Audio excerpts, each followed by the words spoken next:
All right, we're back. Things have been crazy this past week. We got a lot to get into, and honestly, this thing that happened with Charlie Kirk, man, it's one of those things that it's kind of complex in the way that there's so many talking points to it that Yeah. have so much nuance, Right. and you see so many people trying to put those things into boxes. I agree. Trying to make them just seem so black and so white when there's so many different aspects to look at it. Right. And we'll go more into it because I'm sure people are hearing that like, what the fuck you mean? It's someone got shot, they died. It's either you're saying someone one side of the of it, you're probably saying, well, good riddance, right? And then the other side is saying it's a terrible thing. What do you mean he lost wife and kids? Yeah. So either way, whichever side you may fall on, which some people probably maybe fall in the middle somewhere, right? Right. But either way, I feel like anyways, there's a little bit of nuance there Right. to the conversation and to what happened. And the reason I feel like it's such a big issue is because it is political. I mean, Exactly. honestly, everything's political now. You can't escape it because just as a country, our ideologies and our identity as people has fallen into politics. Yeah. Everything nowadays is a political identity. Whatever you believe in, your values, for some reason, has fallen into a political identity. Right. And how you how you identify politically, in a sense, is which is weird because with Charlie Kirk, you see this. A lot of people are like, I see myself in him, right? It's a political figure, and it's being made into this big thing. And then people, as you see with the I am Charlie Kirk thing that's happening now, Yeah. it's kind of insane because we're almost stripping ourselves of the complexity of what it means to be human and just kind of being, because no one really knew this man, I mean, not no one, but the people that are reacting in this way did not, for sure. really know him that Right. much, right? Most of the people. And again, I'll say it, in my opinion, it's a terrible, like, assassination is a terrible thing, right? Right. To not be able to speak your mind in public. I didn't agree with anything he said. I'm not going to be one of those people that says, I didn't agree with most things he said. I didn't agree with anything this Yeah. motherfucker said. I honestly couldn't stand seeing videos of him. But I think there is a point, which I think we can both agree, where if you are speaking your mind, freedom of speech in public, that doesn't call for being murdered.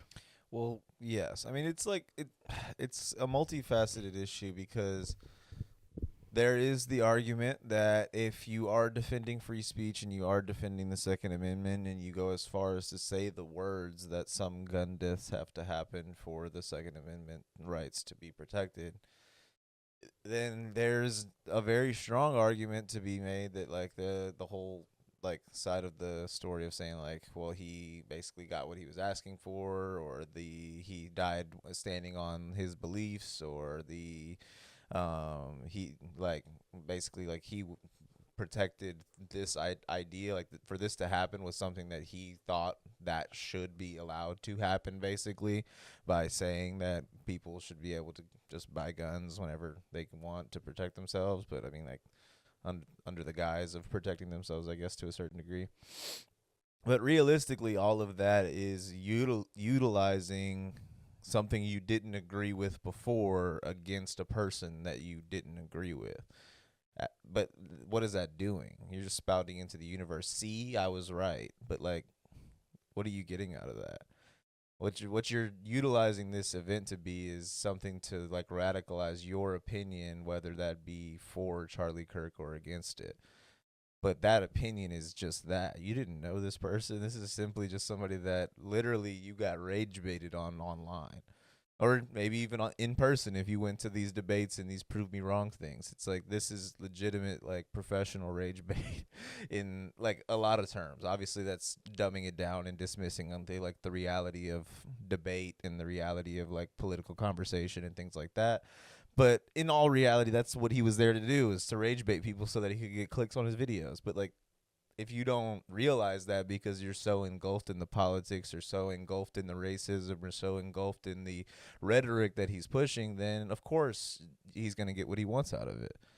And arguably, like, not to say he wanted to be killed or wanted to da da da da da da, but it's the idea of like a rapper getting shot. You just got so much more street cred. Like, if you survive getting shot, you're selling platinum albums here on out, because everyone's gonna be like, oh, he's the hardest motherfucker. Like, look at 50 Cent, you know what I mean? Like, Look at Donald Trump. Look at Donald Trump. I mean, but like, there's a lot of conversation to be had about like, if there was this movement that he had and it was leading towards radicalization, then this event, it just made that movement stronger. So like, realistically speaking, there's all these conspiracy theories about whose involvement, what type of like conversation about like why this happened, timing, all these different things. But it's like, even that is dismissive of the event itself. And I don't know, one, why we're talking about the event itself in the manner that it's being talked about online. But two, it's just so clear that like it's weird because like so much other shit happened on that day that no one is even concerned about. Like, the high school shooting was the craziest thing to me that happened that day. Obviously, that was crazy because it was like, you saw the video of like the bullet going in his neck and shit like that. But like, the high school shooting is like, when you read the story, you like look into that, you're like, God damn, that I can see why this didn't want to hit the major news cycle. I mean, anything with kids is always a tough pill to swallow, you know. Absolutely. Because no one, you know, and it contributes to the argument of people saying, well, look, like, when kids are dying, why should I care about this racist dying? And it's like, I see what your point is, but I think the point is that you should care about people dying.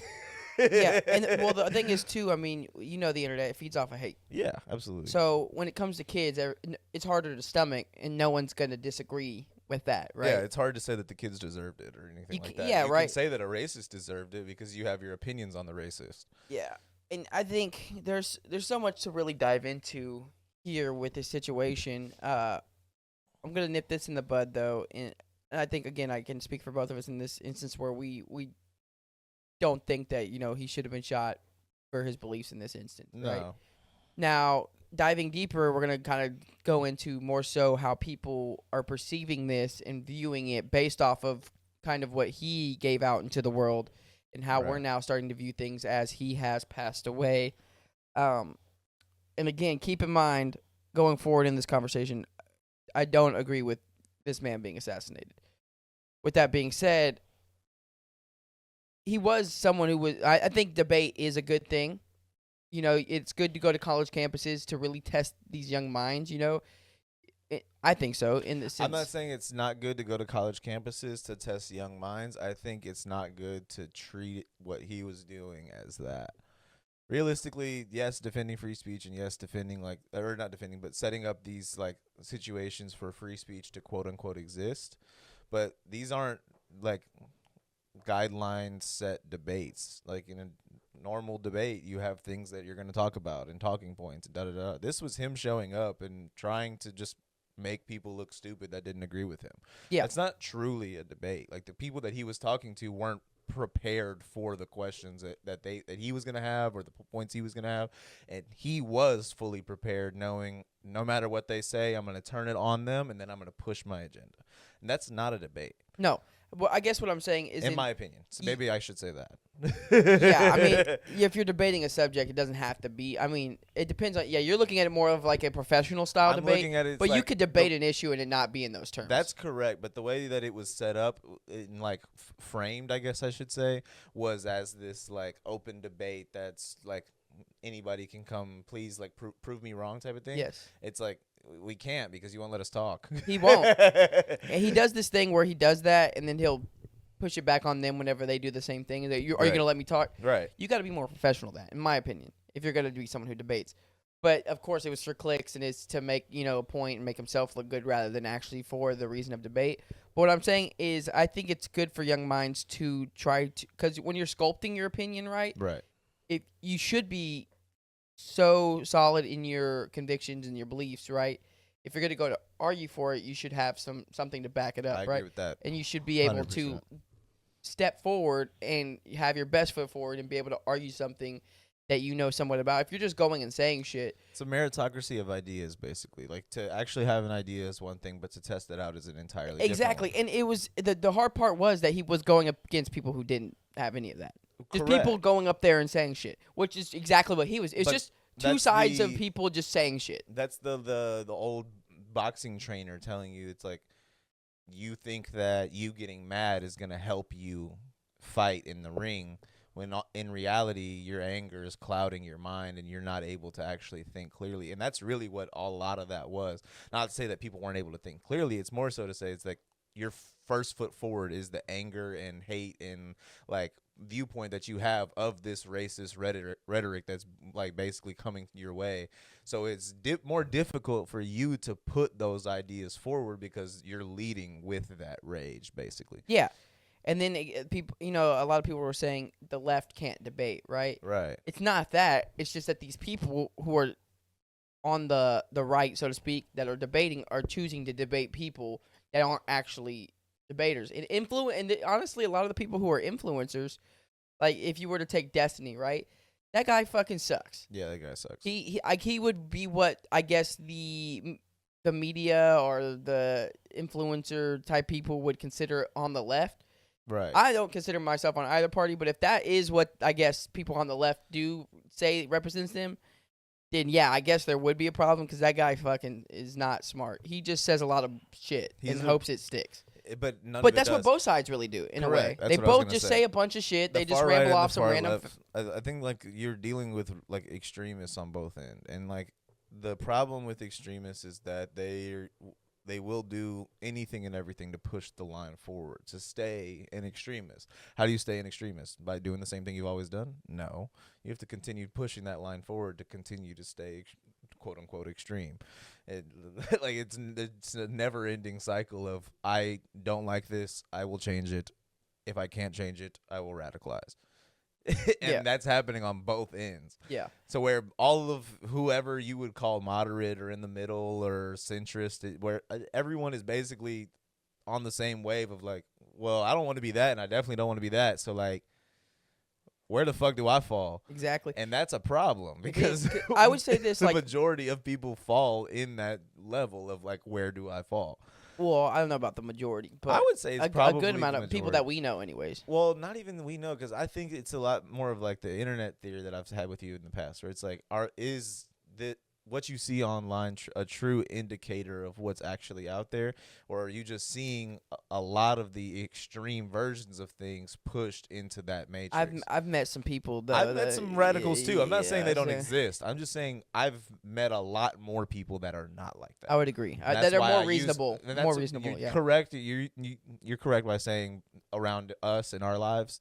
Absolutely, because that's what I'm basing my opinion off of, is my experience. But realistically, it's like I even like from the internet, it's like I feel like there's a lot more people that are not in the comment section putting comments. A lot of those are bots too. Yeah, so it is absolutely. hard to say for sure. So it's tough. Yeah. Yeah. That's dead internet theory, right? Where it's just like bots yeah, and just just yeah, a straight bunch. bots. Yeah, exactly. And with this situation, with like the left and the right, I don't know. It's hard because I would say with me, I would consider myself in the middle, leaning left. right. I would consider you in the middle, leaning probably right somewhat. I don't know. I mean, like honestly, it's.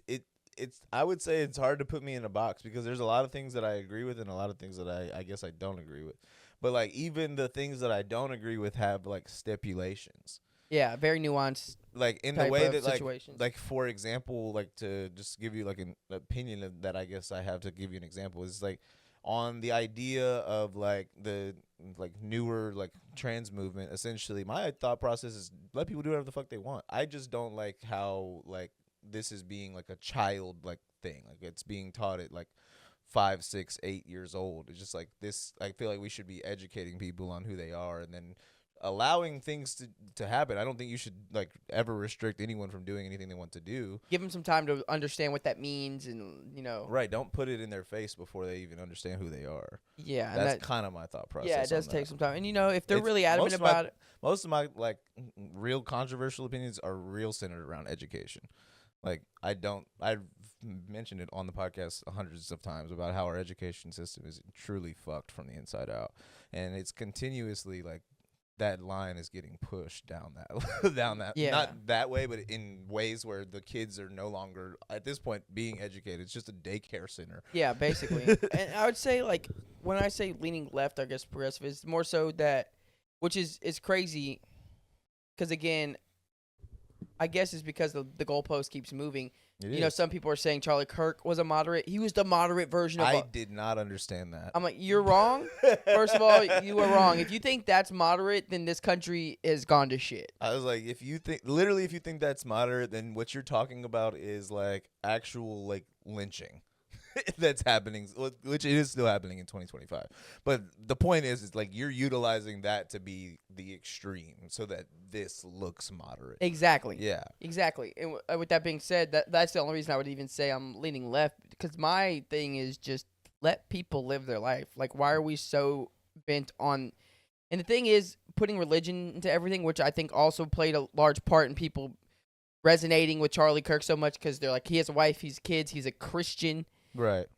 Okay, first of all, being a Christian is not, I guess, you know, historically it is pushing your beliefs onto other people. It's crazy how like people have lost that sight. But you're supposed to love all people as long as they're Christian. Yeah, but that's not what it is, right? It's not. Jesus was literally, hey, you're all my children. I love you. I want the best for you, right? Jesus historically didn't want a religion to be based on his beliefs, and people still did it anyways after he was martyred. He literally sacrificed himself for the greater good of the people so that people could be happy, and y'all are still trying to condemn people in the name of Jesus. He sacrificed himself for people. You're not even willing. You're sacrificing people. Yeah, you're sacrificing others for him. That's quote unquote complete opposite. Yeah. And the thing is, it's hatred and teachings from a young age that people get caught up in. Again, it's people when they looked at him, they're again the I am Charlie Kirk. It's because they're looking at him and thinking this person is mean. Right. What about him? Honestly, and some of these people I have talked to, and I'm wondering what part of that do you resonate with? I want to know. Yeah. What do you think on it? And I've actually seen some discussions on Facebook about it. People I know that I've actually gotten discussions with relating to him thinking DEI is this thing that's really conquering this country. I don't get it. Which is insane, because I've worked quite a few jobs, and I've never seen anyone get hired that doesn't have experience. And most people that are getting hired are people that know other people. It's like, personally, I believe that for my job, I was a diversity hire at the time. I don't fucking care. I still had the qualifications for the job, and I was grateful to get it. But like, theoretically speaking, like whenever I got the job, it just didn't make really that much sense because I didn't have experience in that specific field, but I had plenty of experience in other fields that were adjacent to that field.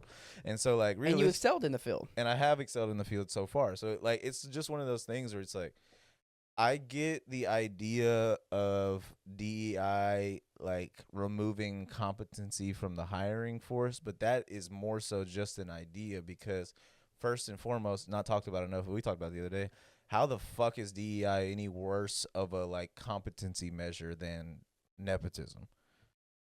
My son gets the job because I work here is what? How is that any more like level of, well, they're not qualified? Yeah, your son's not fucking qualified either just because you are dickhead. Yeah. Like, just because you fucking pay for him to go through school just to be you number two doesn't mean that he's the best you number two out there. There's probably a fair amount of other people that could do that job a little bit better, a little bit more efficient, but they just don't have that last name. We're supposed to respect that as more than DEI. It's like, what the fuck are you talking about? And what I don't get is you're seeing a lot of these CEOs of these companies speak out against DEI, but yet people are believing that it's which one is it? It's so crazy. Fucking figure it out. You just whatever fits your narrative at the time, and that is what really annoys the fuck out of me because, again, Charlie Kirk, right? Yeah. At the football games, you know, moment of silence, all this. This motherfucker. Yeah, a lot of different games did moment of silence. Or we did the half mass, right? I did see people doing that. I'm not gonna say, but yeah, a lot of people did. a lot. I almost out of myself here, but a lot of people did the half mass for Charlie Kirk, which is crazy because again, no mentioning of the kids who got shot at all. It's not even being talked about. Insanity. Bro. But aside from that. Oh, what was I going to say? It was something about because I was talking half mass and the football games, like people giving respects to it. Oh, why can't I think of his name? The football player that kneeled. Oh, Colin Kaepernick? Yeah, Kaepernick. Yeah. Keep politics out of football. Right. What happened to that? Right. Again, I think at this point, politics are in everything. Let me look something up while you're talking. Yeah, politics are in everything, and I think if you're taking a stance for what you believe in, at some point, there's never a good time, right? And I'll stand by that. I stood by it then. I'll stand by it now.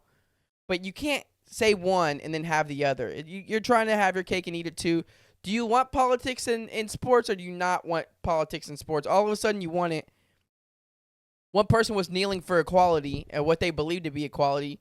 So if you believe that people should stand on their convictions, which this is going to play into the next part, if you believe people should stand on their convictions, right, and you wholeheartedly believe that if they believe in what they are, if they believe in what they're saying, then they should stand on that.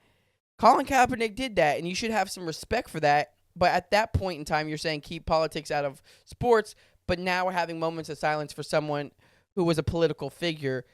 And it was still a sad thing that happened. It's a tragedy, and I don't think anyone should have to endure what happened there. But also playing into the whole political, God, my brain is moving too fast for my it's one or the other. But okay, no, all right. What? I was gonna go there, but I guess they did. I was gonna be like, did the NFL fucking do any fucking respect for George Floyd? It seems like they did. Oh, it seems like they did. I'll get into that, but I'm gonna go back. I figured out. So I was saying, if the whole standing on your convictions, and all these people, they want to respect that and say you should do that, right? Colin Kaepernick did it. Keep politics out of sports. Right. Now we're putting politics in sports. It's okay all of a sudden. But if we're talking about standing on your convictions, right, and how we perceive that, Charlie Kirk was saying that some lives will be have to not sacrifice essentially, but will be lost in the process. You could say sacrifice. That's He was basically what he was fucking saying. We gotta make some sacrifices so that we can have this shit going on. Right? And he died. So what I'm saying is, if you again, it doesn't make any sense, because if you're saying he spoke truth and the things he was saying, he fought for his convictions, and he was a result of what he was fighting for, then at that point in time, what are you mad about? Because what had happened was the dignification that these people make. Realistically, it has to be something along the lines of, well, that type of gun violence shouldn't exist. And that is the whole point of the left movement of saying we need gun control. Because now you, as someone who has been supporting the Second Amendment and supporting people like Charlie Kirk saying that people gonna die, but we gotta have it. Now you're saying, well, there's certain type of violence that I'm not okay with. And now you have to start retreating a little bit of your fucking steps and saying, okay, well, wait, we should have gun control, but you can't take my guns. And that's where we get in this conversation, where the moment you start having any type of conversation of, if you even say the words gun control, it becomes, you're going to take my weapons. Are you fucking owning a sniper? Do you have a sniper on your premises that you can go up on any building whenever you want and just shoot somebody? If no, then you are talking about an argument that you don't exist within. Some of those people do, though. I'm not saying they don't, but what my point is that a lot of those people don't. Yeah. A lot of those people are like, well, you shouldn't take their weapons. It's like the weapons that none of us should probably own in public facilities of any kind. I get, if you're a hunter, you shoot buck. I get the mentality of having a large weapon like that. I don't understand the reality of why people are okay with this type of thing being this accessible. When you look into the reality of it, this happened on a college campus. There were people watching literally with phones out of a silhouetted person on top of a building. Nothing happened other than the person that shot being successful. Yeah. And that is a level of gun control we're not talking about, where it's that shouldn't exist. But if both sides can agree that shouldn't exist, then someone has to give some leeway on the initial conversation. It's not going to happen. And it's not going to happen. So it's a fight. Because as soon as you get back to that initial conversation, it goes right back to, well, you can't take my weapons. It's a fight between ideology. It goes back to ego, because they identify it with it so much, and that's who they are. Even if it doesn't apply to them. That was my point about that it's a fight against, which is why identity politics is so fucking deranged, because it's a fight against them at that point and who Right. they are, when realistically it has nothing to even really do with them, and the fact that like they don't even really resonate on it, but they feel like they do because they're all these other things check these boxes. So all of a sudden now I'm grouped in with this. So now you're attacking me if you attack this, and it's a whole weird thing with that. I guess you could use groupthink if you really want to at that point. I mean, it's But- really realistically groupthink on both sides. But Oh like, yeah, no, without a doubt. But the 100%. problem is that there's not enough.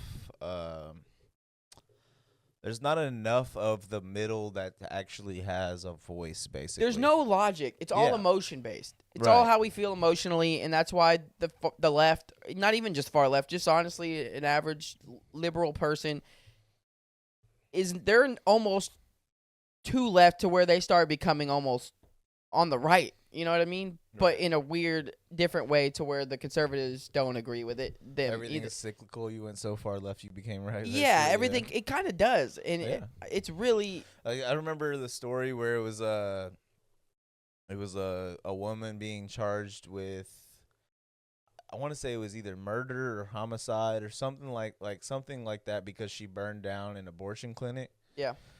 And it was conservatives arguing that she needed to be murdered, basically, and it was not murdered, sorry, charged, and it was Democrats arguing that she should be free, but it was either, maybe it was flip flop, but essentially it was basically conservatives saying that it doesn't matter that nobody was there, but basically what she did was burn down a facility where people could have gone to get health care and could have da-da-da-da-da-da-da.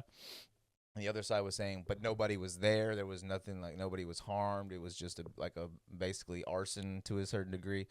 But it got to the point where conservatives were saying that, like, well, no, it's a life before da-da-da-da-da. And then the Democrats were saying, no, it's a life at birth or whatever. I forgot exactly how the story was. What's conflated. the point though? Because I think The we're point getting, was yeah, that yeah. like people were, the conservatives and Democrats were like actively going against their beliefs to make this, like, to win this argument and win Yeah. this lawsuit. And I wish I knew the exact story so I could pull it up, but I can maybe try to find it. But essentially, it was just one of those moments where you're just like, yeah, you guys don't care about your beliefs as long as it doesn't have anything to do with you and you have something to gain from it. Yeah. And that's a lot of what this is where we have a lot of people that has nothing. This story has nothing to do with your life, but you have everything to gain from it politically. And again, it's one of those things. If you really were listening to him and you were really his fan, or you stood by what he was saying and what he was doing, then you really should be you should be in a moment and say, you know what, he died for what he believed in. Right. And some people would retaliate to that and say, well, you're a sick individual for even thinking that. How? Because you're telling me that you believed in what he was saying and you respected him as a person, and he was a person of truth, and he was a person of what else did I read? It was a person of truth, a religious man, a family man. That shit's hilarious. Right? And so if you do believe that he was standing for truth, him getting shot was in that truth. Okay, here we go. I found it. A story involving a Wyoming abortion clinic fire primarily focuses on the criminal act committed by an arsonist, though the event occurred within the context of a wider political battle over abortion access. While spreading narratives from conservatives and Democrats regarding the fire itself are not widely detailed in reporting, the incident reflects the broader partisan conflict surrounding abortion rights.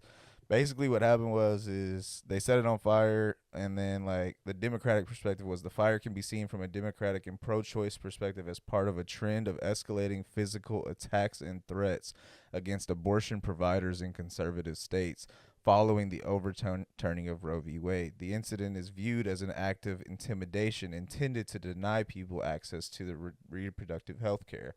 And the conservative perspective was that anti-abortion individuals and groups often associated with the conservative movement generally frame the debate around the moral or religious issue of abortion itself, not the act of arson. They're like, we're against the crime. They're like not even like paying attention to the arson. They're like, oh, forget the crime. Abortion's bad, but Abortion shouldn't exist, so yeah, exactly. But now it's all of a sudden violence is not Correct. the answer. And going back to George Floyd too, you know, whenever they kneeled, he's like, he was a criminal. He was on drugs. Like, he deserved to die because he was on drugs. They're making fun of him. So, which one is it? Is someone? Yeah, while the arson itself is a criminal act, the surrounding political climate, marked by conservative legislative efforts and heated rhetoric against abortion, created an environment where such acts could occur. Oh my God. And that's arguably the same situation we're talking about, where it's like there's a lot of rhetoric that is being supported here and defended upon. And while that should have never happened, of someone getting shot on stage and having a debate, a lot of that rhetoric being defended and supported is what allowed that to occur. That was where I was making the fucking, who cares, parallel. Yeah. But like where it's like this kind of parallel to that situation where people are like literally going against their beliefs to make it make sense. Exactly. And that is literally what blows my mind. In this case, a lot of those people who were going against exactly what they were saying in other situations now all of a sudden flipped it to make it a different issue now to defend what they believed in because it's this white Christian man who has a wife and kids. Right. Oh, but the people, the immigrants, what about their wife and kids? Oh, but they're illegal. Okay, but they deserve to be ripped from their wife and kids. You know, or, you know, the kids that get shot in school shootings, you know. Oh, but, you know, there's going to be deaths for the Second Amendment. But now all of a sudden there's not going to be deaths for the Second Amendment. My favorite one with this recent shit is, like, the people posting, like, it's a W, where they're like, see, this guy didn't believe in empathy. Real empathy isn't selective empathy. And I'm just like... Are you admitting to not having real empathy right now? Yeah. Exactly. Like, no, 100%. That's literally, you're defending selective empathy right now. I will say, on that note, we should not get comfortable with seeing death like that and encouraging it. Yeah, because that sets a dangerous precedent. There's for a couple everybody. creators that I saw where like they didn't even have a stance. Their only stance was like, that's some shit you should have never seen.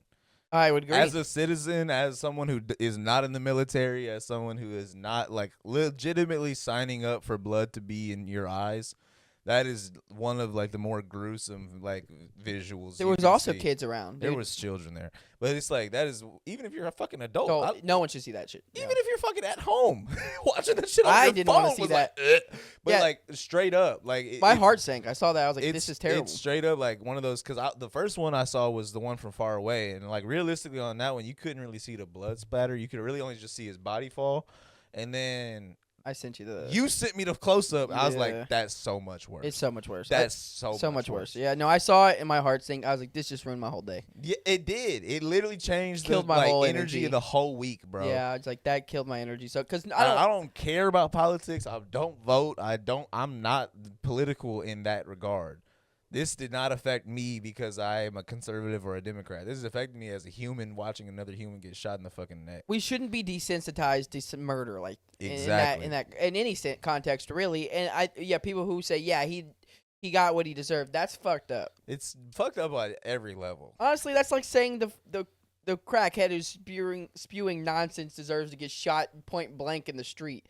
No, like if there's someone, nobody deserves to get shot. No, yeah, I'm saying point blank. But I'm saying like if there's a crackhead who's just saying racist shit in the street, I'm with you. You know, they're just saying shit. Driving a point forward where it's like it's dehumanizing to look at another person and be like, you should die, because like who the fuck are you to make that decision? Who the fuck are you to make this like determination that another person is so morally reprehensible that they should no longer exist? And honestly, on that same note, people who also were saying that Charlie Kirk would probably have agreed that some homeless people should die. I agree with that. Which is crazy. Where is the line drawn? There is no line, and that's the thing. They stand on nothing. There is no line. It's simply like a waterbed. As soon as you stand on something, the ground shifts and things. And you make one move, it's gonna shift that way, and there's gonna be waves that are created from these shifts. But realistically, unless you get off that fucking bed, you're just gonna be in the midst of shift back and forth at every given motion. But realistically, like we have the option to get off that fucking waterbed. We just consistently love the motion. We love the drama. We love the arguments. We feed off of the energy of having a moral like high ground of with other people. You voted for Trump, that means I'm better than you. Yeah, people want to You feel voted better. for Biden, that means I'm smarter than you. It's just like it became that easy for people to be like, how could you do that? And all you did was mindlessly write a name down because you don't care either. But the thing is, it is really it has become that where people want to feel better than the other person. Yeah. Why does that matter? We all are in the same country, right? Yeah. And the thing is, we're so focused on issues that, again, like we're so focused on this. Health insurance is so ridiculous. Yeah. Like you can go into massive amounts of debt for the rest of your life from one surgery. They shot a CEO in the face and nothing changed. Exactly. Let's just talk about it.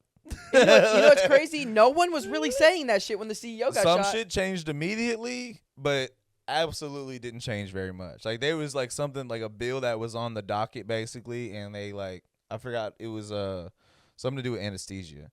Anesthesia was like about to be like the insurance wasn't gonna cover it anymore. Some shit to do with that. And as soon as like bro got shot, that shit got deaded. But nothing else changed. And that's the problem is that you see that and you're like, oh wow, real change is about to happen. Nothing changed. No, and the thing with that is that people weren't really that gung ho about that when he died. No one was, I stand with the CEO. Most people were like, hell yeah. It's kind of crazy, actually. No one was like, I am whatever, so and so. This violent acts need to stop. But that was kind of like the point that I was making to you, where it's like it's. I mean, Ari Shaffir said it on a fucking national news network, basically, where I forgot exactly which talk show or whatever it was, but he was like, "Kill a politician." It's the only way anything has ever changed politically ever.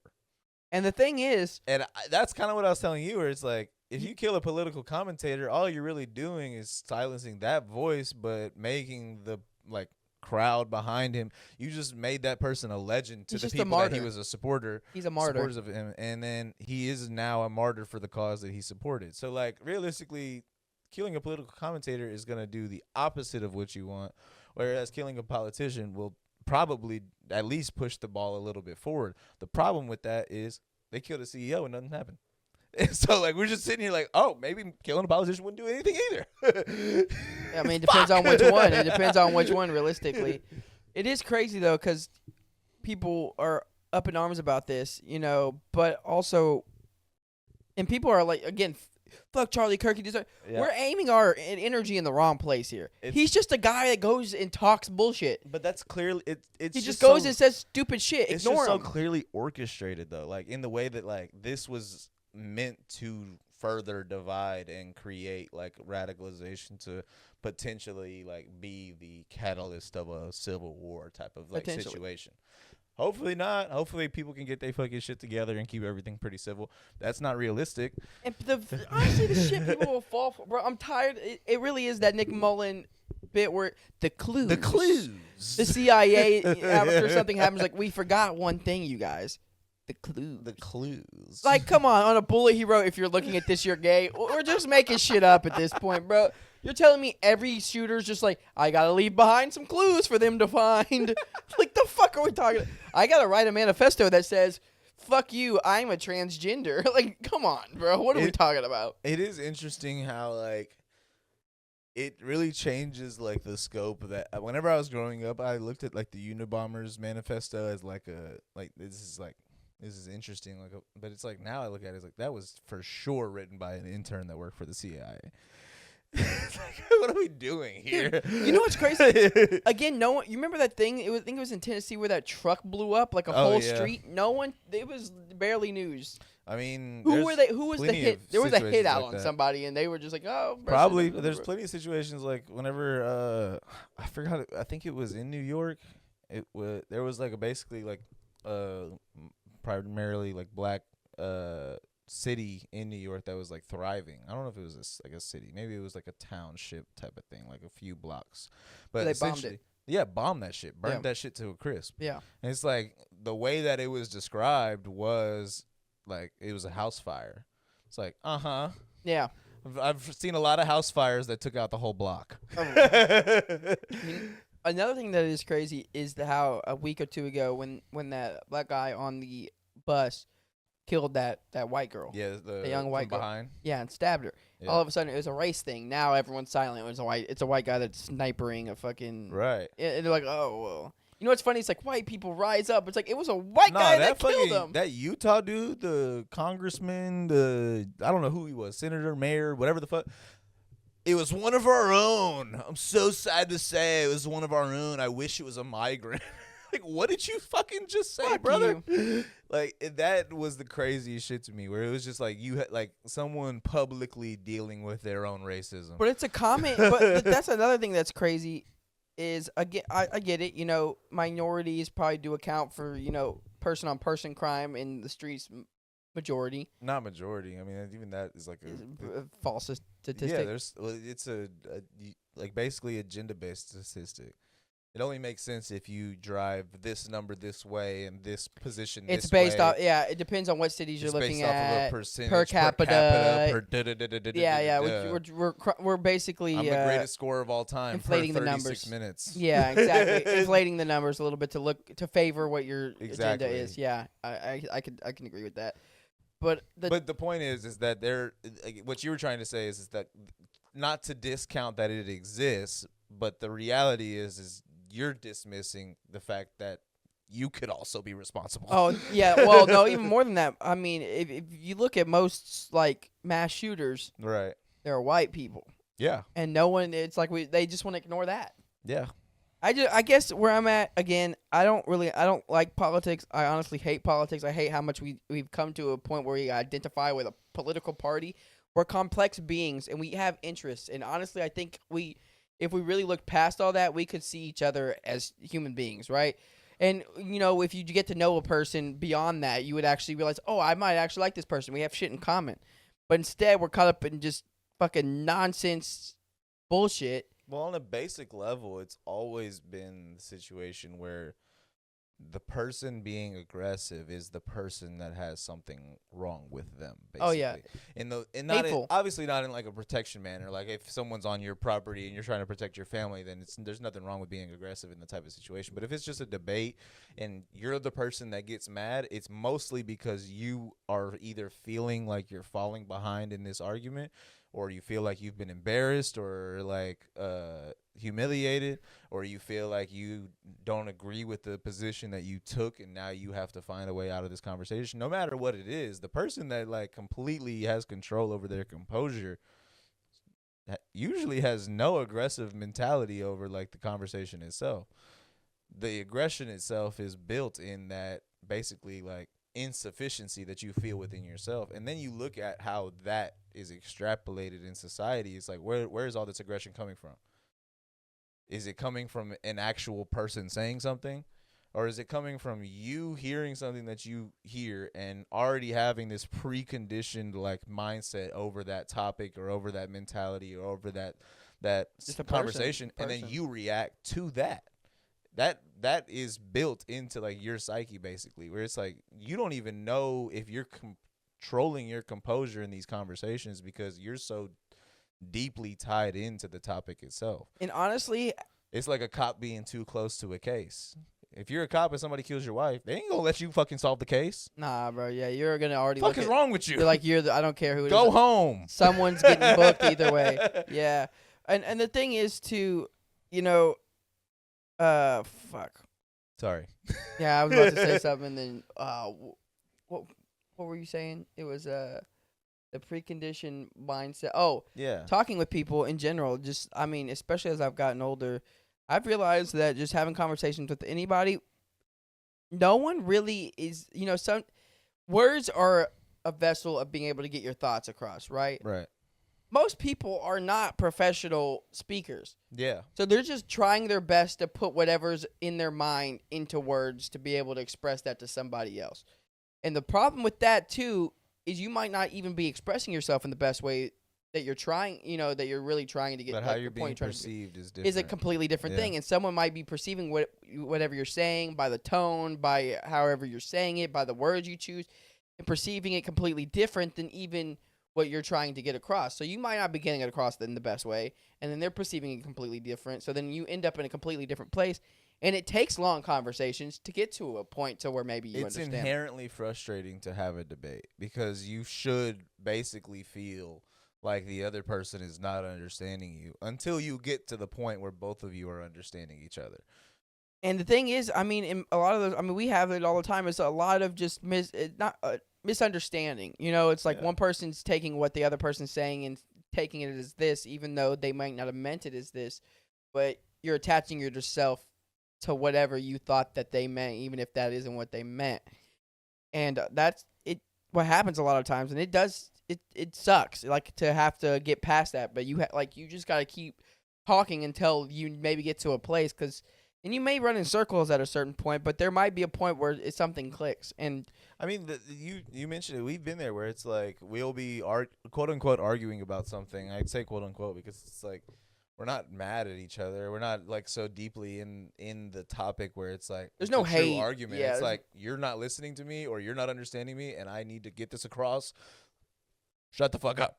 Yeah. But all of those times, if someone chimes in like, "Hey guys, like, is everything all right?" We're good. We got to get through this. I think you and I have a unique perspective on that because, like, I don't see that in a lot of people, but a lot of people that I've met are more willing to be like, just drop conversations, and I'm like, yeah, but like, all you're doing in dropping this is saying you want to do this later.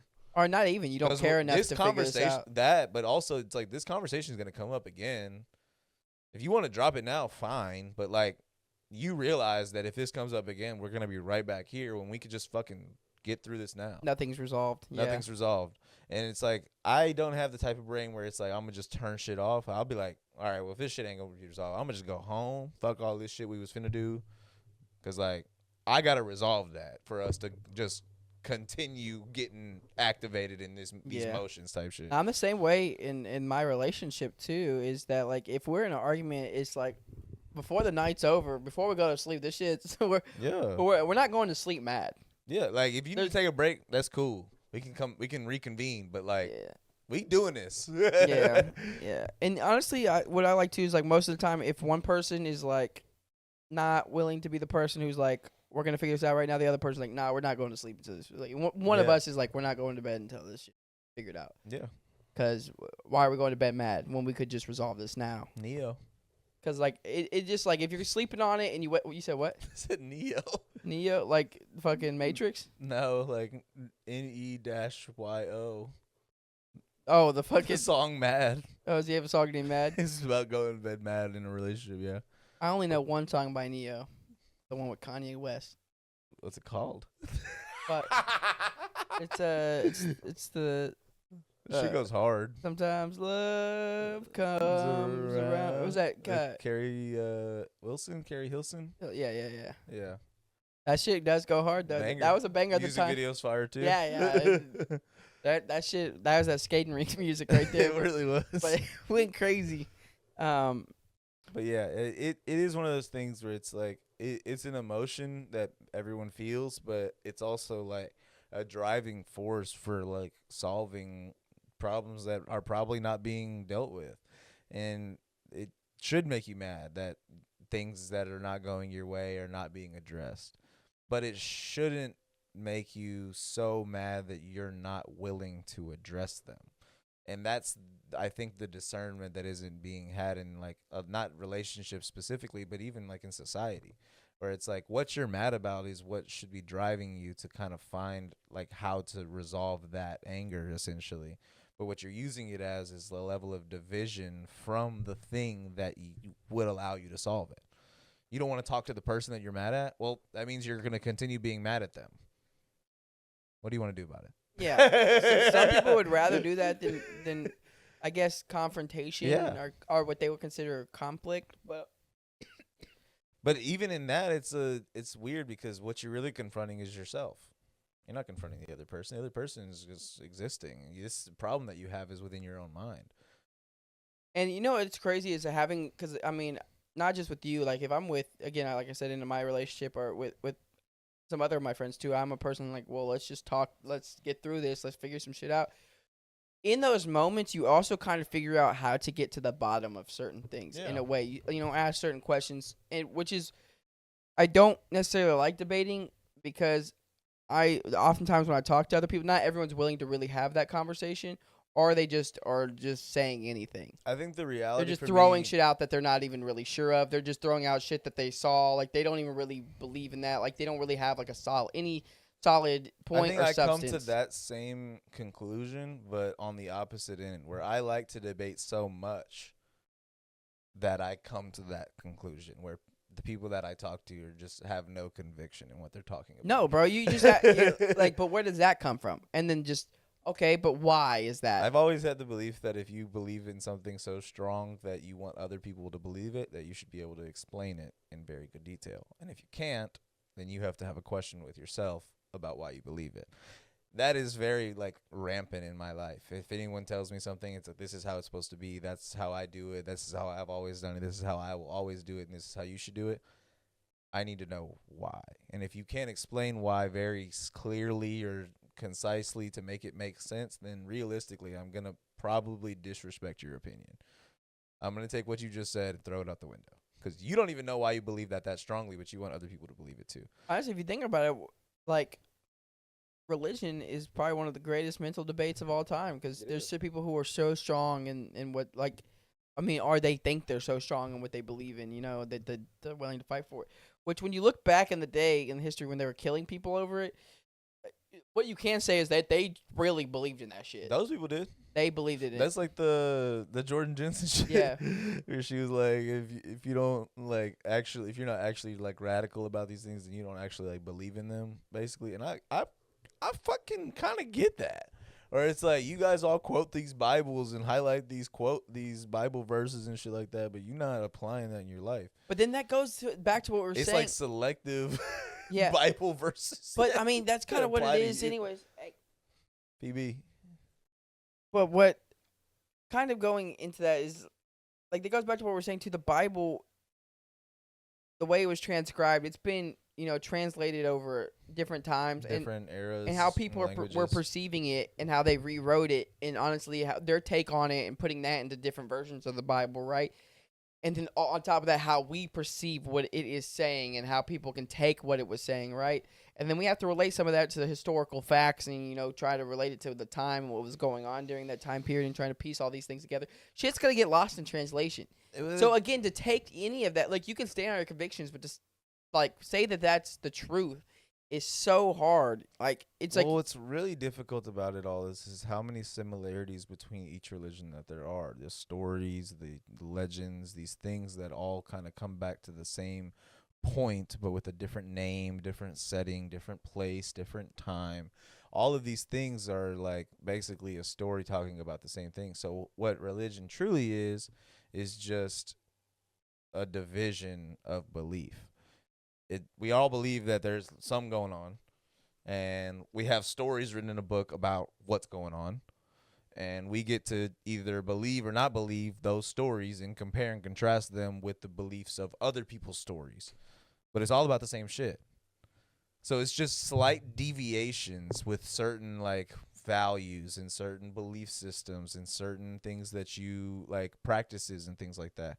Slight deviations from one to the other, but all that's meant to do is just make you feel like what you're doing is correct. Yeah, and what's crazy? It's not any different than the other shit. It's just the same shit. Just in a different way. Christians pray whenever they fucking feel like their life sucks, and Muslims pray 5 times a day. They both pray. Yeah. What's the difference? It's religion's. Oh man. Keep losing my fucking train of thought, dude. We're talking about religious beliefs. I'll come back to it because I had another point earlier too. I think this whole Charlie Kirk thing is really just like a reflection. It's a reflection of how people feel on the inside. Again, so when they see that, they're like seeing a piece of themselves back, and that's why it's such a radical thing. Oh, this guy represented what I believe in. Yeah. Oh, but. Again, go back to the Christian thing. It's like Christianity. Oh, it's like, okay, well, it's actually crazy because it was my grandma. I was talking to my grandma, and there was a Catholic school not that long ago, that there was a shooting at. Really? Like, those Catholic kids didn't deserve that. They're Catholic. I was like, so the kids who aren't Catholic? What are you implying? I know. I was like, what do you mean by that? Yeah. Like, what do you? Like, I get what she's saying, but like you could have said those kids didn't deserve that. But like, I was like, adding the word makes it like. No, but the thing was, is it just because they're Catholic that they didn't deserve that? But she was saying that, and I was telling her, I was like, there's a bunch of other stuff, like schools that got shot. Like, yeah, but the Catholics didn't do anything to anybody. I'm like, you're saying those other kids did some stuff? She's like, no, that's not what I'm saying. I'm like, then what are you saying? Yeah, like. But that's wait, the Catholics did a lot to people though. Yeah, but the thing that's crazy though is that's what a lot of these people are thinking. Like, he's a Christian man, he didn't do anything to deserve this, you know. In it, what about just because they're not Christian? Well, these people deserve. It's weaponized rhetoric is basically like the idea format that people are looking at Charlie Kirk as, where it's like, yes, it's just words, and yes, it's just debate, and yes, it's just rhetoric. But what is being said on the platform that it's being said on is being looked at as a weapon to a certain degree, in the way that, like, if I can implant in your mind an idea and you go do something, then who did the thing? It's the question of, like, obviously you physically made the action, but would you have ever had I not said what I said? And it's a different conversation about accountability, basically, where it's like, obviously people need to be accountable for their own actions, but potentially people need to be accountable for their own words. And words have weight, whether we want to. We are getting to that stage where it's like, it is freedom of speech, but not freedom of consequence. Correct. Your speech is not free of consequence. And not, obviously not in the way that, like, you should be able to have the ability to speak freely, but clearly we don't. And that is the conversation where it's like, we all have the guise of the First Amendment to say, illusion. We live in America, therefore we have the First Amendment, therefore we can say whatever we want on any platform. We can believe in anything that we want to believe in. We can form any group that we want to form. But all three of those things have been proven wrong. If you believe in a certain thing in America, then you are treated as a subclass citizen. If you do organize groups that believe certain things, you will be prosecuted. You will be, like, looked at as a threat to society. Like, there are certain things that the First Amendment is supposed to protect that groups of Americans are not protected by. Oh no, the government's testing that. It is a disguise mechanism. Yeah, basically. The government's definitely testing that more and more. Yeah. Every day to see, like, oh yeah, I mean, go ahead, say it. Yeah. We'll see what happens. You got freedom of speech, don't you? Until you say something about Israel, and then you got a whole passport we got to take a look at. Potentially, yeah, exactly. You know what's crazy about religion too is that, thinking about it, where the whole idea of trying to get people to join it, which is actually, I guess, going back to the history part, where it's like, I guess they didn't stand that hard on the conviction in the sense that the whole idea is to save other people. No. When you're converting them, right? Because you're like, I'm saving you so you can get into heaven. You can make that determination. Like, basically, that's the Why else are you trying to convert people? That's because you fucking need more people in your society to run the fucking society. And if you get someone else to come to your land, then that person doesn't have land here or any power here. Talking about with religion? Yeah, a lot of those times when they was killing people and shit, they was taking people as prisoners if you didn't believe in what they believed in. Yeah, what I'm saying, killing you and taking you as prisoners. What I'm saying is, in the Bible, the whole point. But even that was just like, I guess the grander point that I'm trying to make is that was bullshit then. That was it. I said it earlier. Jesus had these beliefs that, and all of this is like myth in my opinion. It's all political, realistically. It's all political. It's all being used to drive a bigger agenda. If Jesus existed, was a person that died on the cross for our sins, and was the Son of God, if all of those ducks are in a row, but was spoken about as a person that loved everyone, died for our sins, da da da da da da da da da. but in his words wanted no such organized religion to exist, that we were all children of God and that we should all treat each other as such and not have any type of hierarchy above one another because we are all brothers and sisters. That was not carried out. That was an idea that was not perpetrated. Rome essentially used Jesus as a martyr to be able to say, you guys should come over here and because your sins have been washed away. And they're the ones who killed him. Ours. They killed him, and then they used him as a political force to be like, hey, you can be Christian. And there's a lot conspiratorially to be said about that exact thing happened with the Charlie Kirk thing, where it's like he definitely was killed. By who, though? Was he killed by this person that we're being shown in the media, or was he killed by a greater organization? Was he killed, and for what reason? And that's we all have these like thought processes. Well, he was killed for his beliefs. He was killed for his words. He was killed for his debates. He was killed for being racist. He was killed for. How do you know that shit? We don't even know that. You are utilizing information that you can't trust to make a determination that is false. It's like we don't trust the mainstream media, or we don't trust the media until it's it's a trans person. Literally, nobody trusts the media until it portrays what they want the media to portray. Right, yeah, exactly. Or they don't trust the government until they tell them what they want to hear. It is very much that simple, and people like try to argue with the conversation of like, well, no, it's complex. It's not very complex. The media is very much built off of clickbait idealism, and a lot of these radical movements start off of shit that is very much orchestrated. What do riots start off of? Because people get aggressive? Nope. We've already been shown that the FBI has agent provocateurs that go in and fucking smash windows, and we already know that fucking people drop off like literal loads of bricks in crowds of fucking riots so that people will start to use them. It's like this is all orchestrated. We know that, but we choose to believe that some one lone person acted alone. It's like, all right, you guys do what you got to do online. This is clearly like going that direction, but I hate how much I like kind of think that way, where it's like everything is a conspiracy. It's like everything's wrong.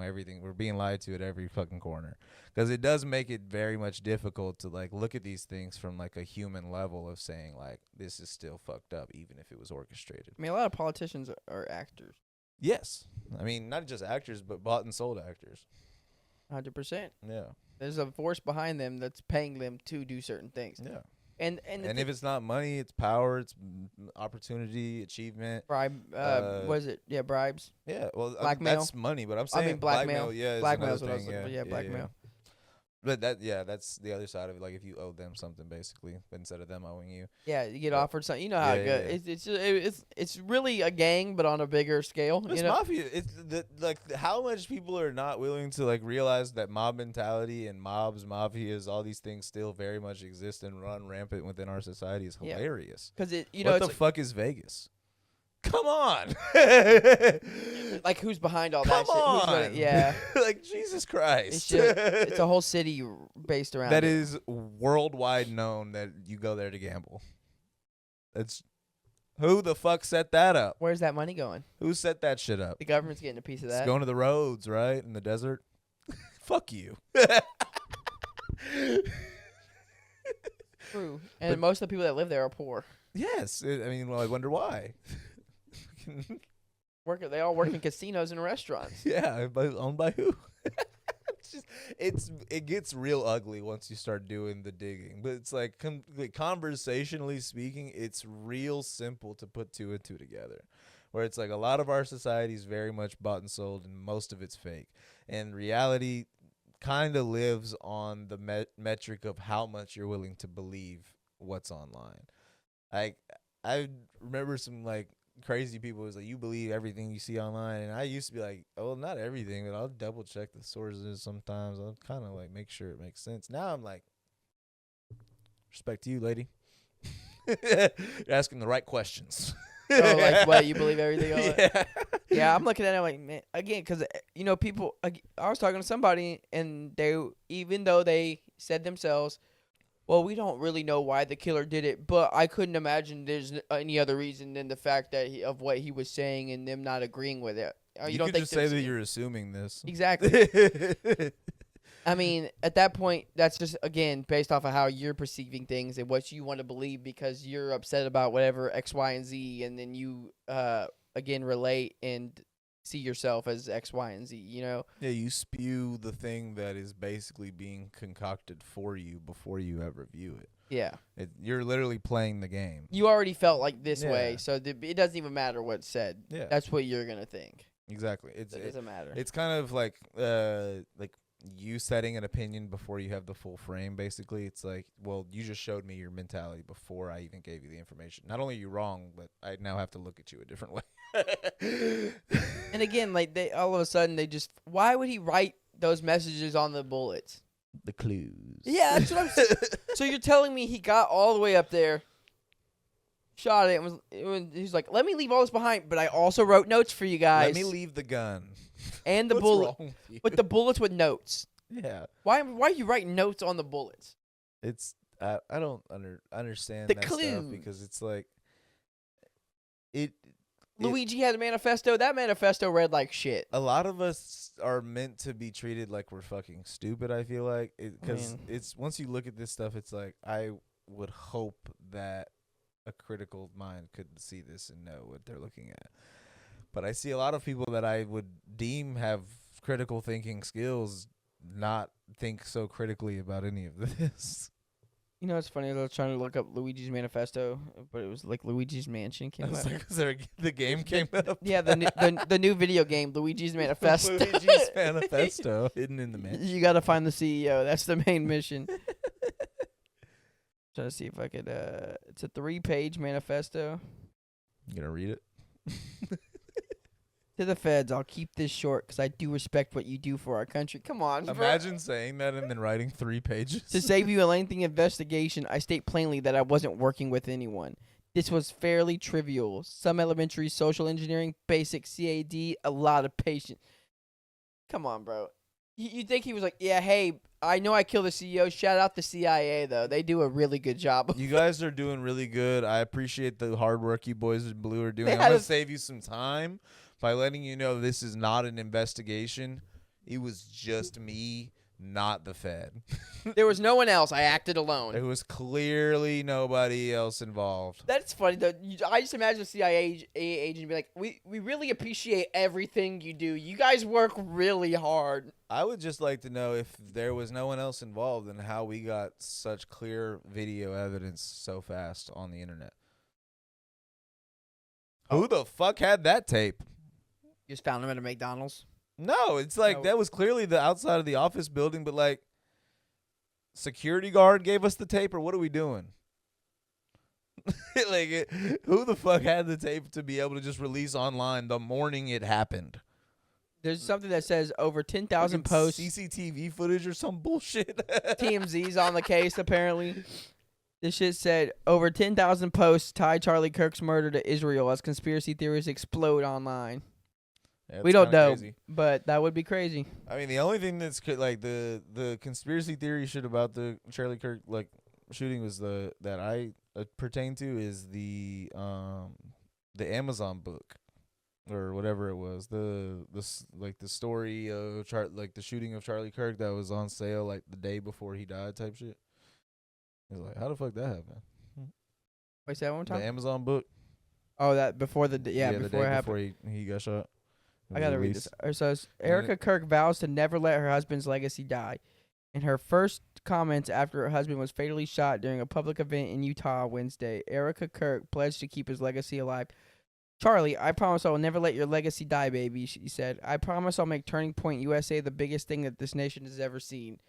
First of all, whatchamacallit's already trying to get control of that, though. But already has control. does he already have control over I it? mean, he took over. Ben Shapiro? Yeah. Crazy.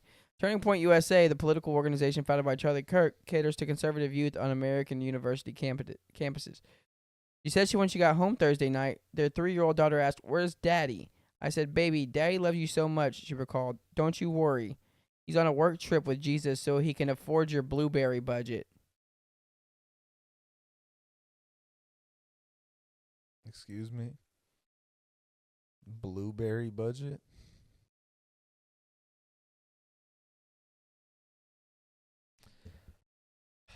See, this is what pisses me off about politics. Where it's like, that's clearly a statement that was written for her. Like, at least the end part. You think her, like, all I'm saying is if your husband just died and your kid's like, where's Bro, daddy? what? And first of all, why would she, first thing when you get home, they're like, where's daddy? The 3-year-old doesn't know what the fuck is going on. But even if it was that, like, you telling a 3-year-old On a work trip with Jesus. so you can afford your blueberries, and then you never see your father again. You just think that your blueberry budget was so huge that this work trip lasts a lifetime. Is Jesus gonna let him come home? How many blueberries do I have to give up? Sorry, but like that was the first thing that went through my mind. Where it's like someone had to write this and thought it was a good statement to make her seem like more personable, like on like a level of budgeting to a certain degree. But like that is a crazy statement. It's a crazy statement, isn't it?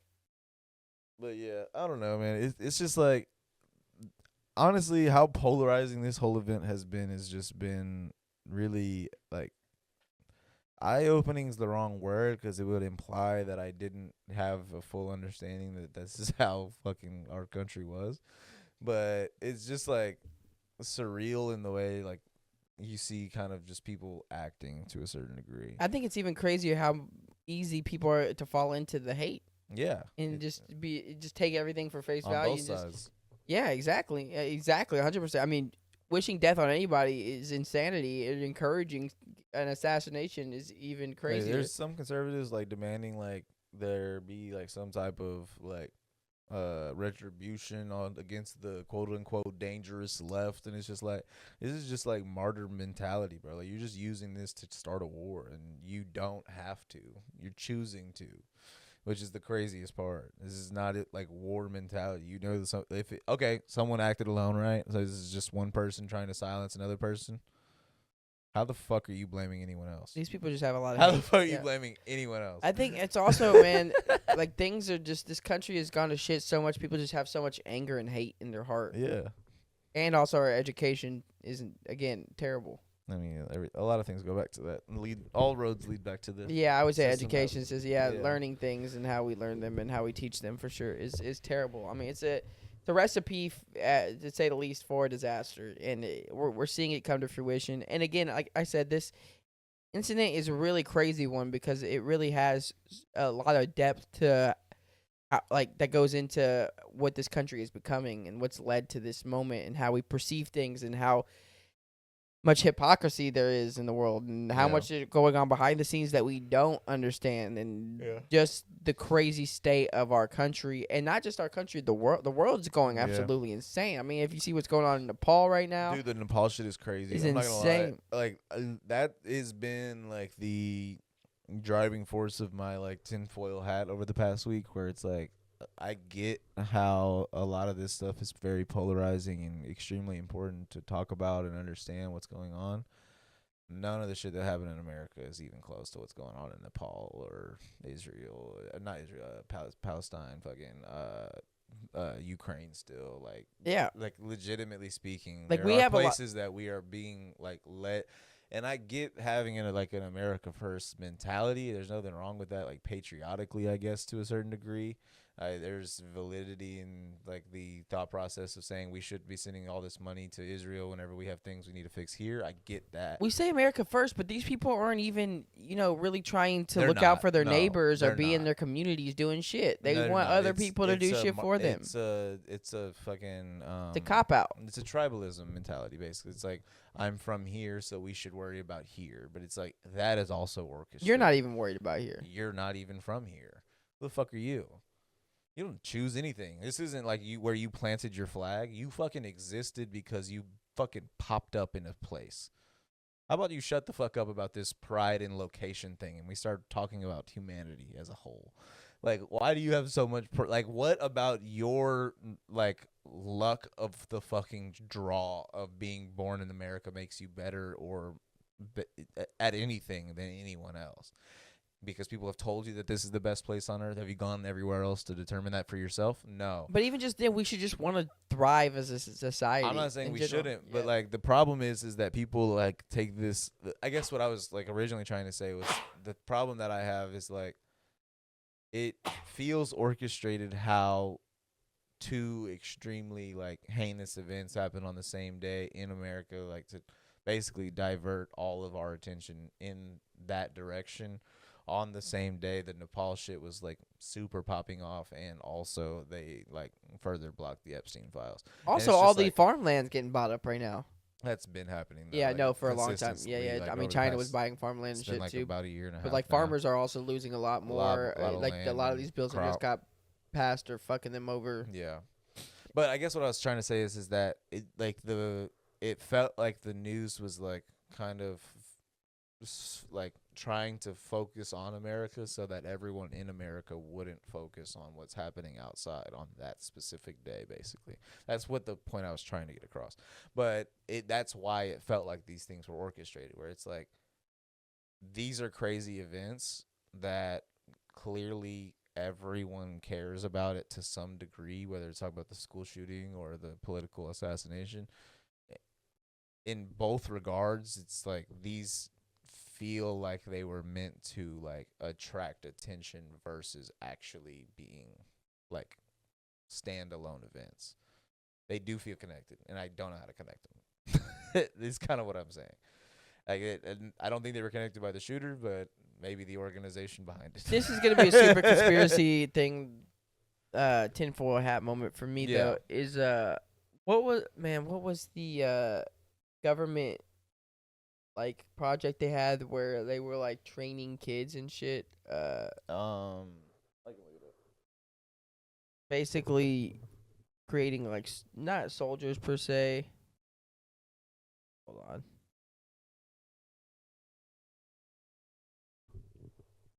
Not Project Northwoods. That's something else. MK Ultra. No, that was like mind Yeah, altering shit. That wasn't necessarily kids though. I mean, they ended up using it on kids in certain like hippie movement basically. That's the Charles Manson shit. Again, so some MK Ultra experiments used mentally impaired boys at a state school as subjects. A 2010 report by Truthout describes a 6-year-old boy who became aggressive and violent after multiple electroshock sessions. Now, this is where my tinfoil hat comes in. Is it could easily be a case where some of these instances where these people are doing shootings, fucking government's taking these kids. I mean, coercing them into. We don't know where all these kidnappings of kids are going. Have you seen all this trafficking? We don't know where some of those kids. They could literally just be taken by the government and put in these like these projects, I guess you would say, to where they're training these kids to be basically martyrs. I don't remember exactly who it was, but there was a story where it was like a senator or a House representative or something was like either abducted or kidnapped or something like that, and like.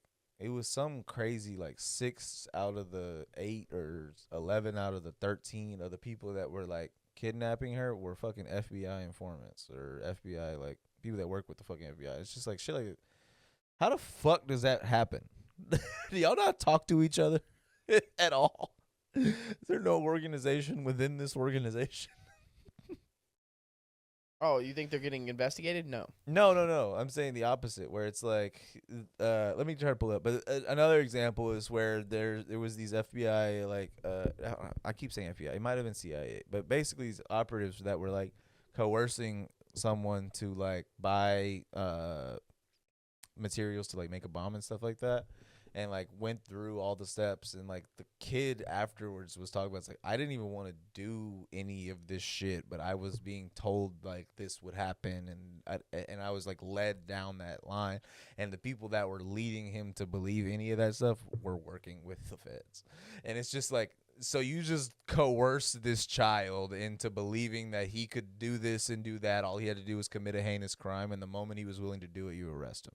It's just like that is an insane level of our fucking government. Whereas all you're doing in this investigation is trying to bend someone's will. Yeah. Into going that direction. To do what they want. So And it's then not on them. and then what they want is a crime. They didn't commit the crime. Because they win, right? Right. They get what they want out of the person who does it, and then they get to make the arrest. It's a grander process because then the person that they arrest is fully indicted into the prison industrial complex with felonies, and makes it very difficult for them to ever get out. And as long as they don't have anyone that cares about them, they will never get out.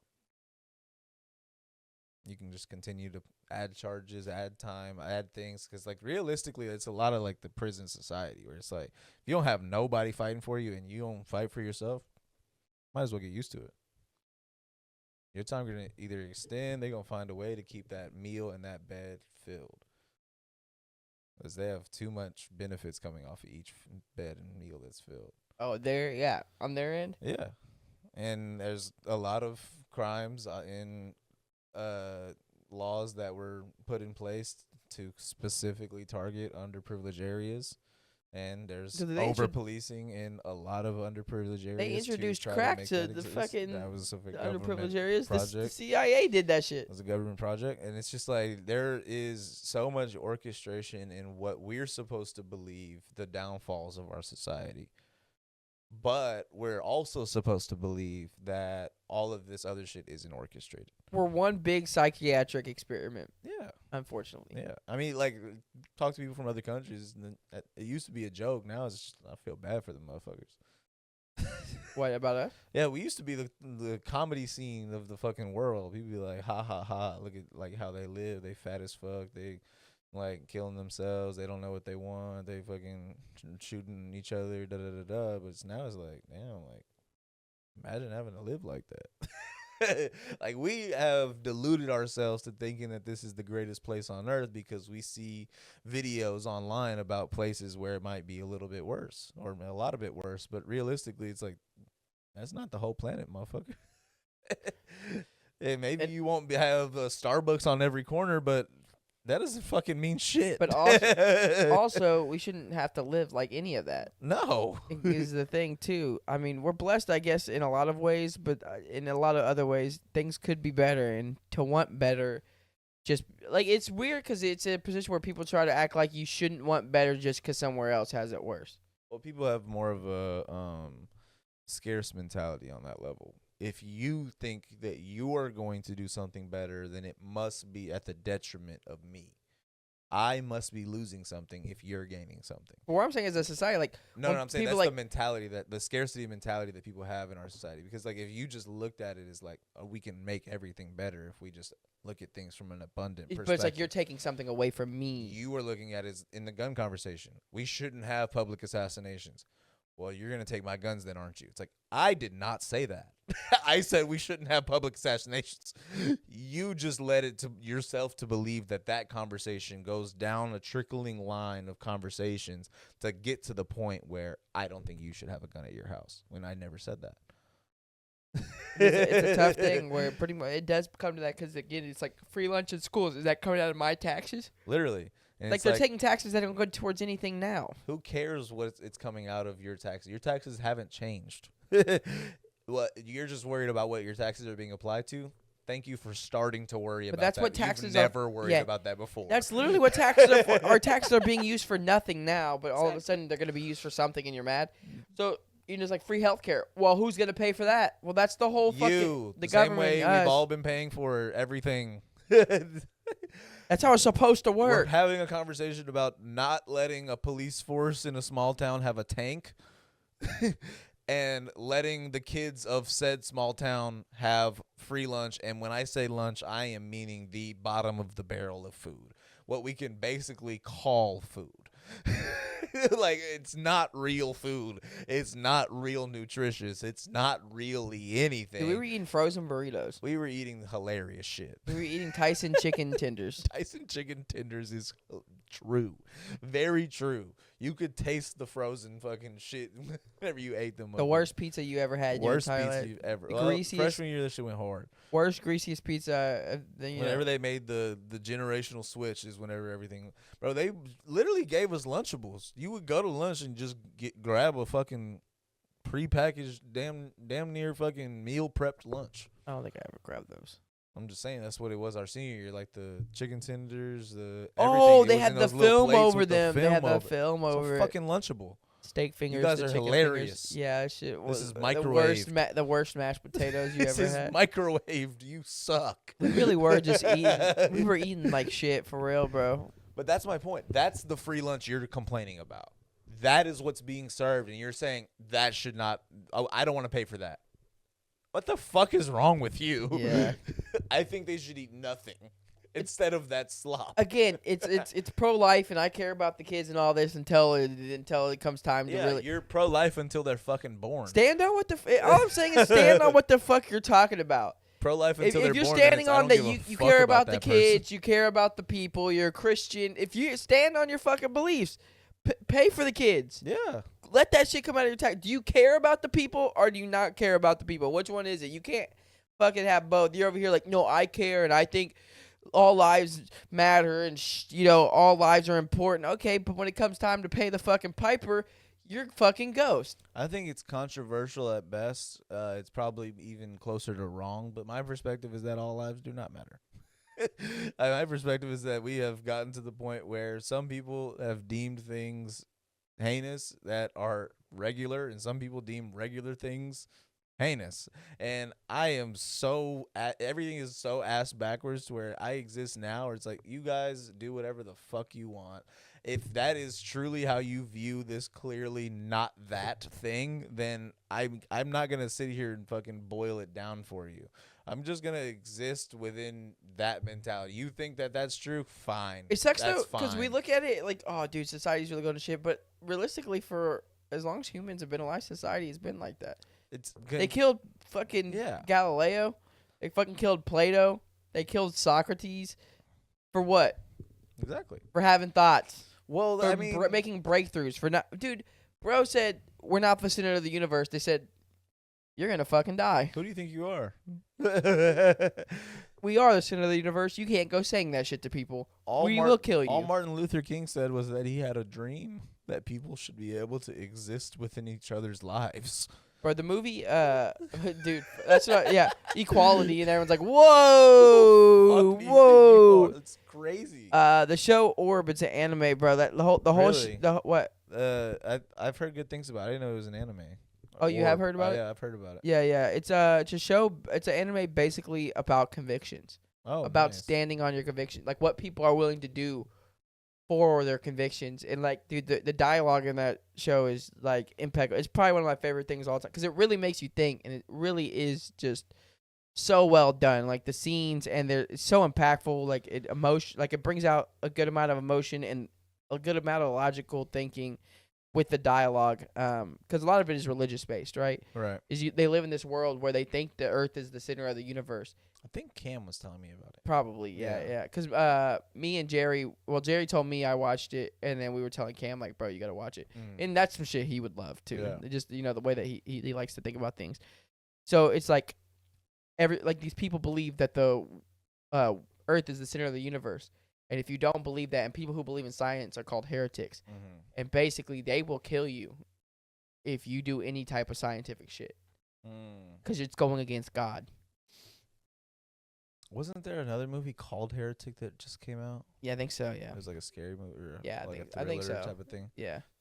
Yeah, I mean, it's weird how a lot of this stuff has been kind of like on people's minds, basically, where it's just like in this like psyche of society to a certain degree. Everyone's kind of getting up in arms about this shit. I wonder if that's like orchestrated within itself, or if just people are just like tired of this shit, basically. I think everyone's exhausted, dude. Yeah. I mean, the internet, honestly, I'm at a point where the internet it's legitimately rotting people's brains. It's destroying us as people. Literally, like, whether you want to call it this or not, because it's more. You should not be able to get online and get someone get shot in the neck. No, definitely not. But I was gonna say is like whether you call it a genocide or not, it's like literally a holy war is going on right now, and like people are just dismissing the fact that it exists. And it's like, but also having to get online and see that shit happen live is crazy. Oh no, for sure. But like the Shane Gillis like bit where he's like, just fucking people on both sides on the front lines just got cameras and GoPros and shit like that. You can just go see these motherfuckers blow each other up. You could just go watch the war the in war. Iraq is online. Like, that's crazy. Yeah. That was a few years ago now, the war in Iraq. This shit is right now. You probably can catch a Twitch streamer.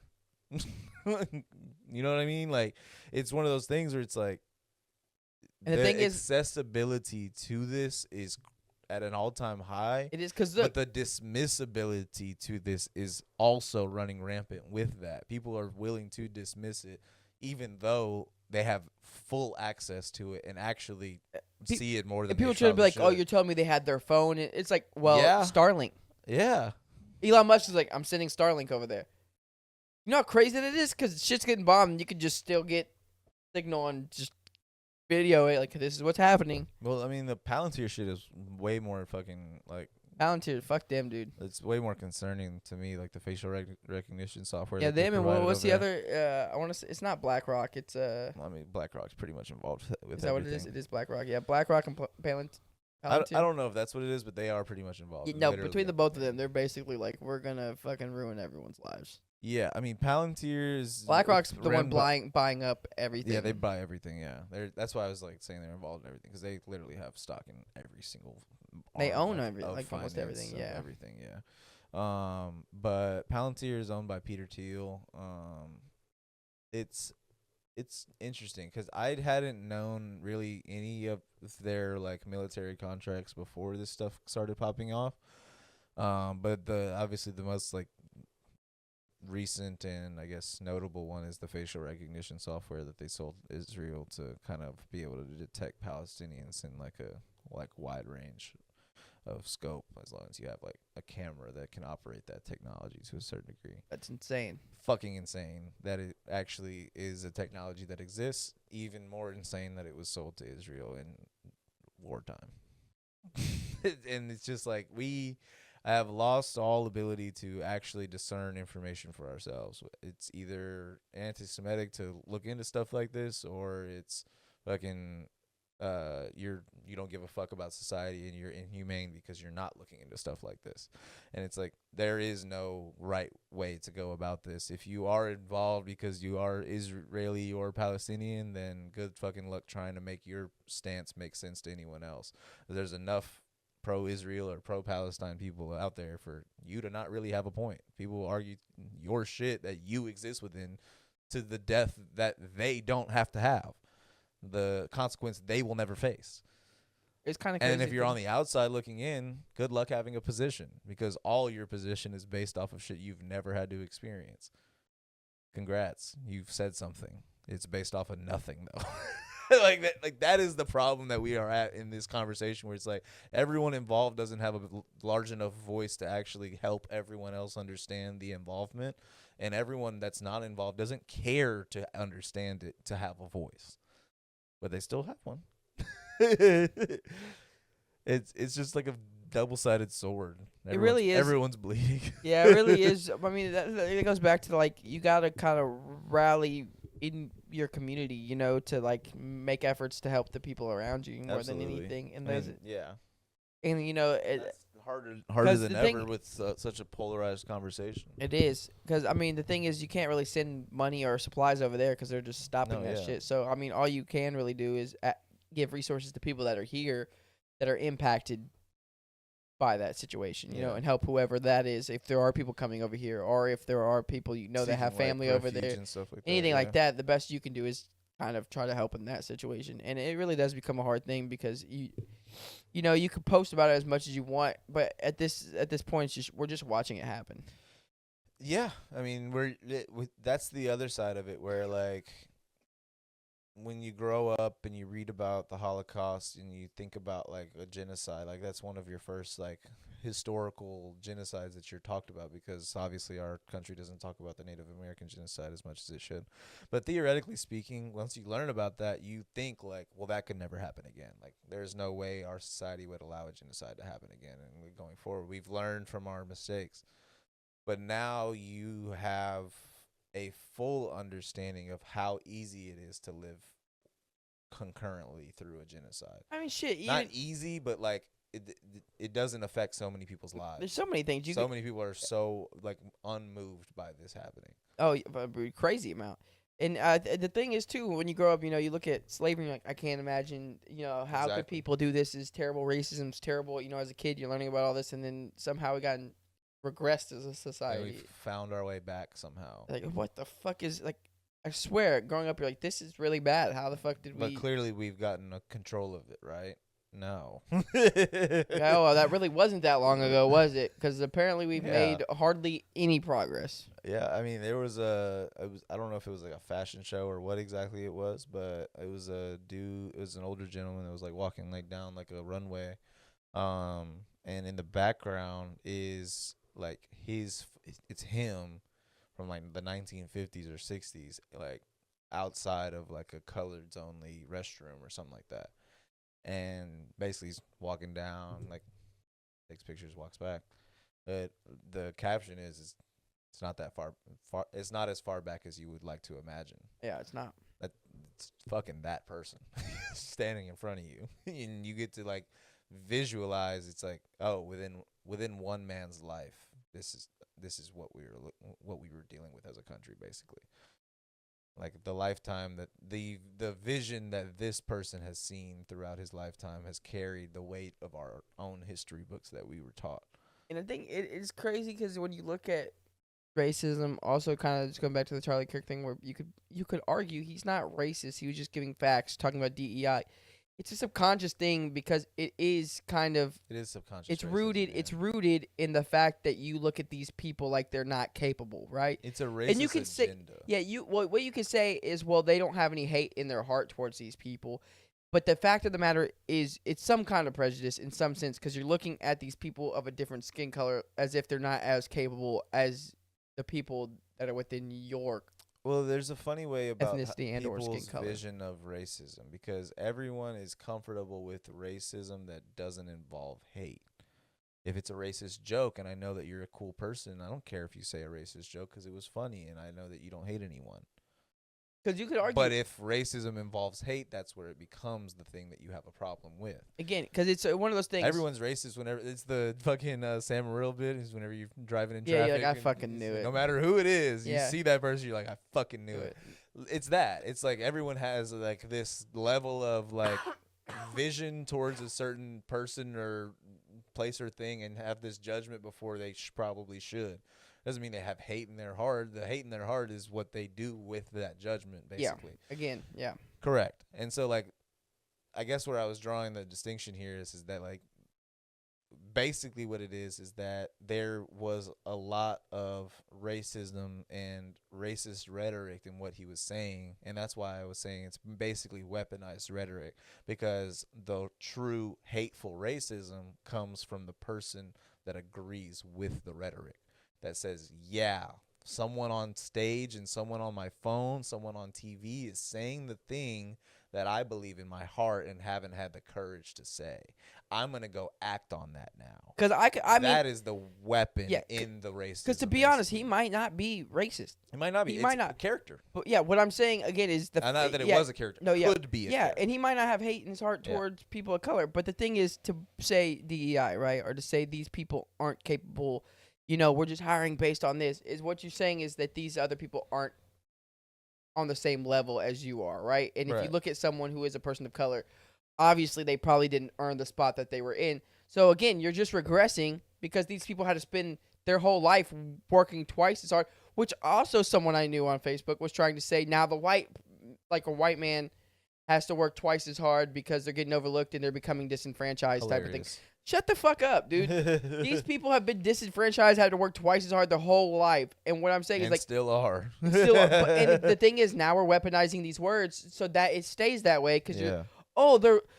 they're just getting hired because of their color.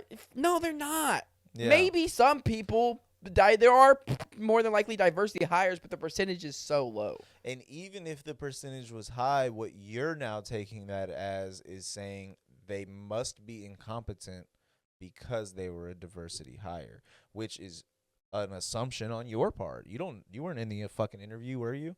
How do you know that this person wasn't completely qualified just as long as that's the thing. It's like it's a conversation of, okay, if we have an all-white team and we have 3 people apply, 2 of them are white and one's not, but they're all equally qualified, we know we need a diversity hire. I'm just gonna fill that box. That doesn't mean he's unqualified or that the other 2 were more qualified, just not fucking diverse. It's just that I needed to fill a slot. In the same way that if you fucking need a bus driver, but no one on the fucking list has a fucking ID to drive a fucking bus, it's not diversity hire to take the guy with an ID. it's one of those things. It's like that qualifications might be there. You're just making the assumption that has to be the that's the reason they were hired. It's like, even if it was, you don't know the background. You don't know the other options. You don't know who else is available for this particular thing and how they portrayed themselves in their interviews. You're just deciding upon yourself that because a black person was hired, that they must be incompetent. That is the racism. That is the level of racism you're taking upon yourself that no one else fucking put out there other than you. What's crazy, though, is I think what's tough for me is that a lot of white men do feel like they're losing their place in society. Which is hilarious. Which is a crazy thing to even... I mean, it's like, what does that even mean? And why are you so upset about it? But, well, what it is... Because you're not the star of the show anymore. Yeah. And everyone's becoming more... Syndrome. Yeah, it's ridiculous. Because, I mean, one of my past managers in my old job legitimately said some shit like that. Like, well, white men are starting to get overlooked. I'm like... Good. You've been... very much looked at for a long fucking time. And still are. Yeah. It's like the problem that and the thing is what's crazy is that person was a manager at that place. And majority of the managers that had higher up positions at that specific place that I worked at were all white. Yeah. So what, in my mind, what I'm thinking is, are you just listening to shit online? Like, yes. Where are you seeing this? Where is this even being seen? Are you seeing this happen in your everyday life? Because I'm not seeing it. That is the key point that I don't think a lot of people are willing to confront themselves with, where it's like, why do I believe this? Is it truly something that happened in my life that I'm building a conviction behind? Is it someone that I live closely with, or that they're interconnected with my life where it affects them so much? Or is it simply just my screen time has been ridiculous lately?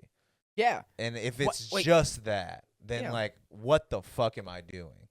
If it's just I've been chronically online and this is my life now, then we have a problem. Houston, Houston, we got a fucking problem. Yeah.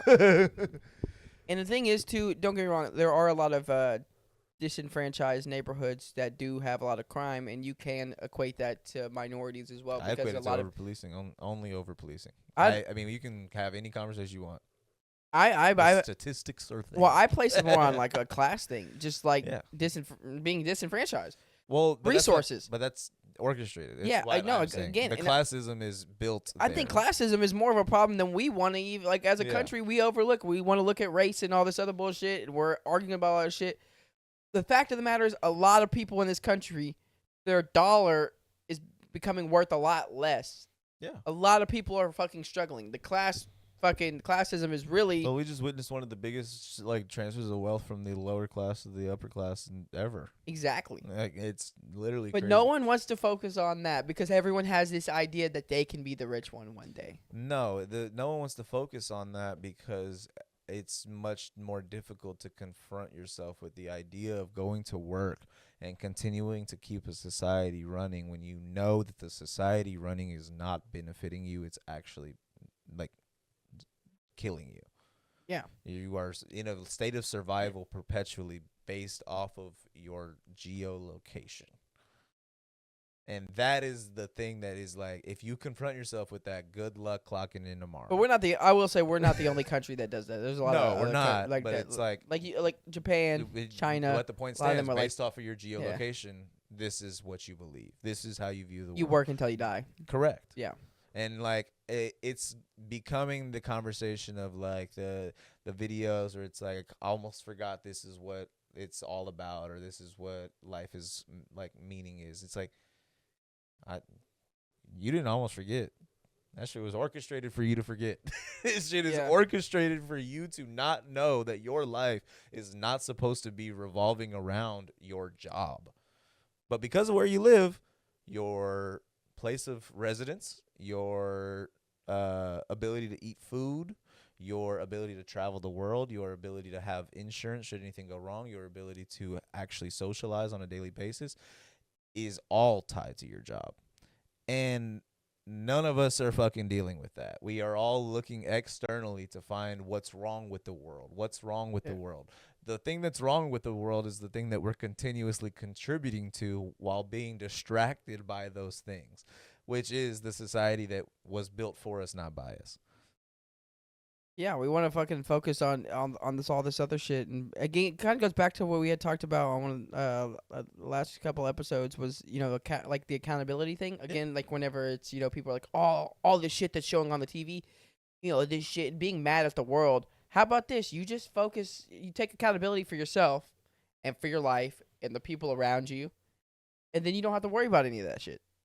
Because guess what? You can control what your kid watches on TV. Yep. You can control in a way, not entirely. Your kid has to go off into the world, right? But you can have honest conversations with your kids, or you can have honest conversations with people around you. Instead, we want to blame everybody and everything else, right? Yeah, because it's all, again, the whole classism thing. Instead of blaming the government and the rich people, we want to be like, this other person who doesn't look like me is the fucking problem. Well, it's funny that like when DEI. It's funny that like the That's not the problem, you argument, fucking the idiots. argument against taxing the rich is legitimately capitalism, which is hilarious. Yeah. Why should we tax them more? They work so hard for their money, and if isn't that the idea of capitalism? That if you do so good in this capitalistic society, that you can that you can get to this point of being an absolute fucking billionaire. And people are like, "The fuck is your problem?" What's stupid is even those percentages at that level is still less money relatively than what we are doing at the percentage of the level of money that we're making. It's the in terms of like, it's the server that becomes a manager, basically. It's the idea that if I perpetuate this system so much that one day I'll go from being in the 99% to the 1%, even though the entire time that I'm spending in that 99%, I fucking hate the 1%. I fucking hate the 1% that I am begging so deeply to become. It's like that is the definition of capitalism to a certain degree. Like, fuck everything that's going on with the people that say fuck the poor, let's tax more, like let's do all this shit. It's like fuck all these elites, fuck all these. But I want to be an elite. I want to have money. I want to have freedom. I want to be able to have these decisions. I want to have this power. It's like that is what we're talking about, the opposite of conviction. That is the opposite of looking at having an analysis on a situation and saying that is what I believe. yeah. What you're doing currently is saying I would not do that if that was me, which is a joke. Who the fuck do you think you are to make that determination? I wouldn't have done it that way. I wouldn't have thrown the ball that way. I wouldn't have, it's like, who cares what you would have did? How about you do some shit? like you're talking about wouldn't have this, wouldn't have that, and making your whole life story about how you view other people's life story. The truth is, a lot of people don't really stand on anything. No. They're willing to like give up on anything, and they're willing to give up on anybody in order to make sure whatever they feel like is the idea of what they want, make that happen. And make that happen. It's really sad. It's tough, man, because like on a human level, like you want to be able to have some type of reform in society. You want to be able to have some type of hope for the next generation or the next cycle of whatever the fuck this simulation is. But realistically, it's just getting like darker and darker and harder to have that hope in the way that like, what are we building towards? Like all of this, like, violence, usually violence in the past, there's like movements that it's trying to build towards something to a certain degree. Well, even if that something isn't something you agree with, at least they had something that it was built upon. This is just mindless violence that's going on. Whether you talk about school shootings, talk about shootings in general, like just fucking like gas stations, fucking fast food restaurants, like literal bullshit like that's just happening like that. And then obviously like professional shootings like what happened here. It's like all of this stuff is just like clearly like microcosm of the greater effect of our society, and no one gives a flying fuck about that.